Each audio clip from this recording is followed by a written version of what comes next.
Unit 6, Lesson 1. This is the third learning video, and please keep in mind that I squared is equal to negative 1.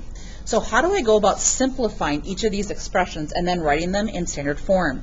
I'm going to group all of the i's whenever the exponent is greater than 2 into groups of 2. Please follow along.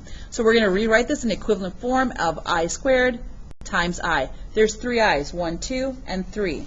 I know I squared is equivalent to negative 1. So I can then replace I squared with negative 1.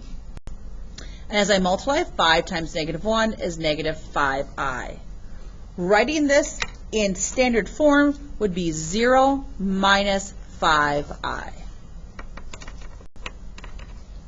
The second example, whenever the I has an exponent greater than 2 and we're asked to simplify, we're going to break that exponent into groups of 2. So there's 2, 4, 6, and 7, a total of 7. Each group of I squared will be replaced with negative 1.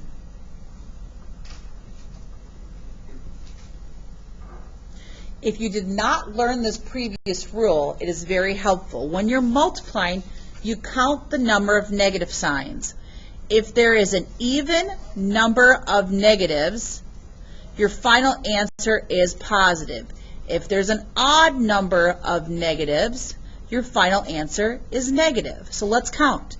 1, 2, 3, 4. I know 4 is an even number, so my final answer is going to be positive. 2 times 1 times 1 times 1 is 2 with an I attached. How do I write this? In standard form, there is no real portion, and 2 is the imaginary portion. Example number 3 from this section is going to mimic the first two. So I have negative 3, and again, whenever the exponent on the I is greater than 2 and we're asked to simplify, we're going to put them into groups of 2. 2, 4, 6, 8, and 10. And now I'm going to apply this rule. How do I determine if the final answer is positive or negative? When we're multiplying, we count the number of negatives. Well, each one of these I squared is going to be replaced with a negative 1. Let's count the number of negatives. 1, 2, 3, 4, 5, 6. 6 is an even number. My final answer is positive. 3 times 1 times 1 times 1 times 1 is 3. So I have answered just a positive 3. How do I write it in standard form? 3, because it has no I, is the real portion, and there is no imaginary portion. 3 more from this learning task. Again, whenever we're asked to simplify and on the I, the exponent is greater than 2, we're going to break it into groups of 2. So there's I squared and I squared. How did I know to stop? They have to add up to 4. Here they have to add up to 9. 2, 4, 6, 8, and 9. Every I squared is then replaced with a negative 1.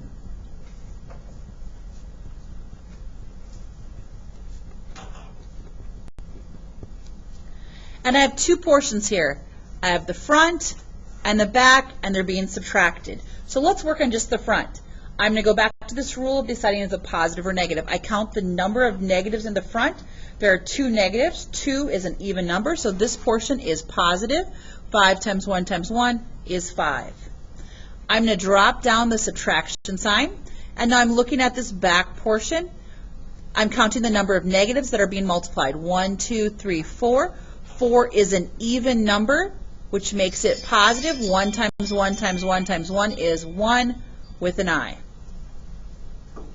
How do I simplify this? I have 5. A positive and negative back to back is going to make a negative. So 5 subtract 1i, which, by the way, you may see on an answer key that's the same as 5 minus I. 5 minus 1i and 5 minus I are the same. Okay, this is like a negative 1, and that's what confuses students. So this is a negative 1, and then I have an I squared, which can be replaced with a negative 1. So we have a front portion, just like we had in the previous, a subtraction sign, and a back portion. In the front, We have an even number of negatives because 2 is even, which makes it a positive. 1 times 1 is 1. Okay, and here we go. This is going to be our simplified answer in standard form. Our last example from this set looks a little bit longer, but it's the same concept. So it's 3i to the 15th, subtract 2i to the 6th. And what I'm going to show you here is there's a way if you want to do a shortcut. You don't have to. Keep in mind, I squared is equivalent to negative 1.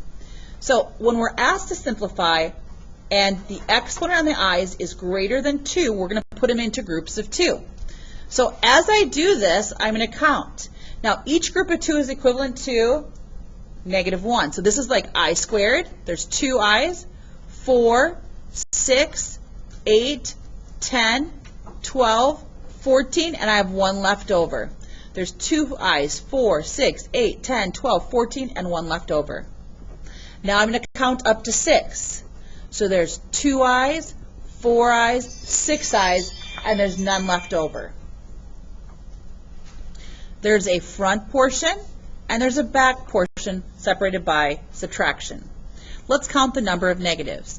1, 2, 3, 4, 5, 6, 7. 7 is an odd number, so my final answer from the front will be negative 3 times 1 times 1 times 1 times 1 times 1. So many times is just 3. So I have negative 3i in front. Bring down the subtraction sign.